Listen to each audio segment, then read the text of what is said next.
What is up, guys? Briar Rabbit here, and today I've got a guest host, Janice. That's right. We're going to do a Q&A, and Jan is going to help out today. She's going to actually read your guys' questions, and I'll answer them for you. And I apologize ahead of time if I butcher anyone's names, mispronounce them.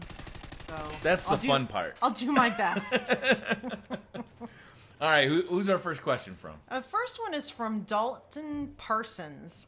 He asks, which company do you prefer, Infinity Ward or Treyarch? That's a good question. If you asked me this question a week ago, right before Ghost came out, I definitely would have said Treyarch because they are the more creative company. I think that they add new features more often, and I have more fun in their games. But Ghost just came out, and I'm having a ton of fun playing it.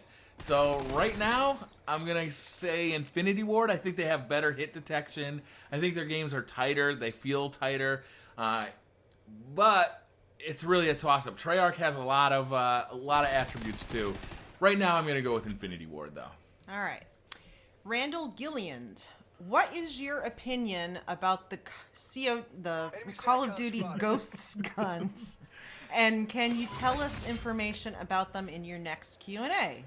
I like almost every gun I've tried. I like how the levels are designed in a way that there are actually differences between the gun. In Black Ops 2, it felt like the only guns to use were either sniper rifles or submachine guns or shotguns. But assault rifles were really left out because all the levels were such close quarters that there was really no need to use them. But in this new game, I feel like there's different places in each map where different guns really make a big difference, and I'm really enjoying the guns. I feel like almost every gun I've picked up feels great. They're all fairly accurate, but they're all a little bit different. So I definitely have a couple favorites. The MSBS is definitely one of them. I really do like the Honey Badger, but I'm still in that tryout phase. I haven't really played with all the guns yet. All right, moving on. Marco Salvo, why did you choose Briar Rabbit as your YouTube name? Okay, so this is it's been my username for a long time. Like, basically since usernames became a thing on the internet, I started using Briar Rabbit. I used to play, I think the first time I really started using it on a regular basis was playing Counter-Strike. There was a mod for Counter-Strike. I can't remember the name of it anymore. Excuse me. But I started using the name Briar Rabbit, and it was just a made-up thing. The reason I liked it was because of the story of the Briar Rabbit. He gets caught between the briar patch and the wolf, and I always liked that story, and it seemed to be a good name for an avatar because you're always in trouble playing these games. So really, there's no real big story behind it. It's just kind of a fun name that I liked. Okay. Yusuf, do you think League play was a good step in, what's that? Black Ops 2. Black Ops 2. And do you think they took a step back or forwards with squad play and Ghost? Yeah, I think League play was really cool. I think that the competitive Call of Duty scene is really integral to keeping the game popular and really making it like a viable entertainment resource, I guess is what I'm going for. It's just like a resource, entertainment option. I think that League play was a place for Call of Duty players to go that was a little more competitive. They could change the rule set separately than the regular playlist. So I think it was a good idea. The only downside is that it segregates your player base. So you might only have 5,000 people playing League play domination or hardcore free-for-all. It doesn't matter what you're looking at, but it's another set of options that then segregates the player base, so you get smaller groups of people playing a specific game type, and that's the only downside of it. Do I think that they took a step back or forward with squad play and Ghosts? I think it's a lateral step. I think it's a cool option to play the game that way. I've played with it a little bit. I haven't really gotten in depth with it yet. It'll be interesting to see if it catches on with the multiplayer community. I'm not so sure that it will, because a lot of the time you're basically just playing bots. I do like setting up the characters and setting up where they're going to be and the loadouts for the different squad members, but they haven't gotten challenged yet. My team hasn't gotten challenged yet, so I don't even know if they're any good or not. So we'll have to see. It'll be a long tail, I think, on that one. Russell Ball asks, headsets on the Xbox One compatible from current to the next gen? Yes, they will be, but not at launch. So Microsoft is releasing the Xbox One headset adapter, which is basically an adapter for I believe it's a 2.5 or 3.5 millimeter plug that will plug into your Xbox One controller. This is not expected until early 2014. So right off the bat, you should be able to hook up your headset to your console and get game sound and hear chat, but you won't be able to use the microphone attached to your third-party headset for chat. Not right away, not until they release that adapter. Matic Haskins. I like that name. Yeah, that's a good name. What was the first game you remember playing? I think that I answered this question a little while ago in one of our rom-coms, and I think it was Empire Strikes Back for the Atari 2600. I don't think that was your answer. No? No. What was it?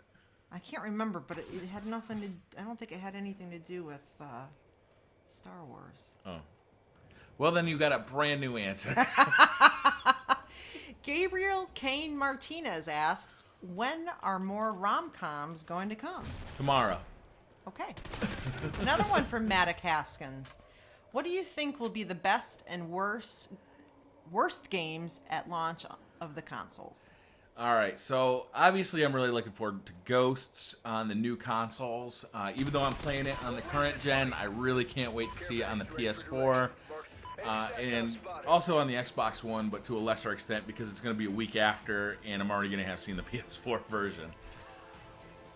Other than that, I'm looking forward to Forza for the Xbox One. I'm looking forward to seeing what Killzone has to offer for the PS4. I'm not seeing any games that are just flat out awful. I don't like those kind of childish platformers like Knack, so I'm not super excited about that. What is it? Project Spark for the Xbox One looks kind of like it could be really cool. I'm actually looking more forward to seeing what the kids can do with that game than really playing with it myself. But, so yeah, Killzone I think I'm pretty excited about. Ghosts I'm pretty excited about. I want to get my hands on Battlefield. I've yet to play on that. I think that's it. I haven't been paying a whole lot of attention to games that look shitty, though. And lastly, we have Westcraft Kai. Briar, have you ever had any interest into PC gaming? So actually, I used to be exclusively a PC gamer. This was kind of, let's see, this was right around the time of the PlayStation 1. So when that was big, I was mainly just playing PC games. I had a old school computer. It was a compact computer with a Pentium 75 that I upgraded with an overdrive chip to a Pentium 125 megahertz processor. And I used to play like Doom on it. That's what the computer I brought with me to college, and me and my roommate would play Doom for hours and hours. And actually, it became such a popular thing in the dorm that like we had like a line of people waiting to play on our two computers because they were set up head to head.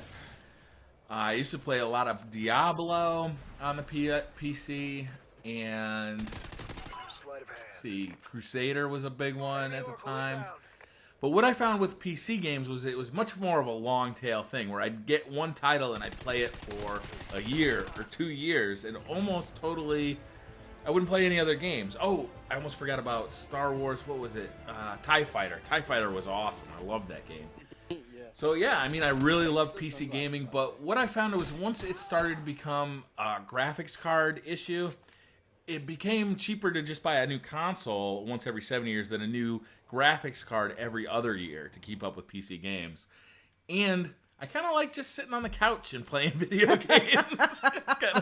It's really a relaxing thing for me, and sitting at the computer playing video games just isn't as much fun for me. So that pretty much sums that one up, I think. Yeah. And it sums up the video. So thanks for listening. Yeah, thank you, Jan, for reading the questions. Oh, it was a pleasure. And thank you guys for listening, and I'll see you guys next time. Bye. Bye.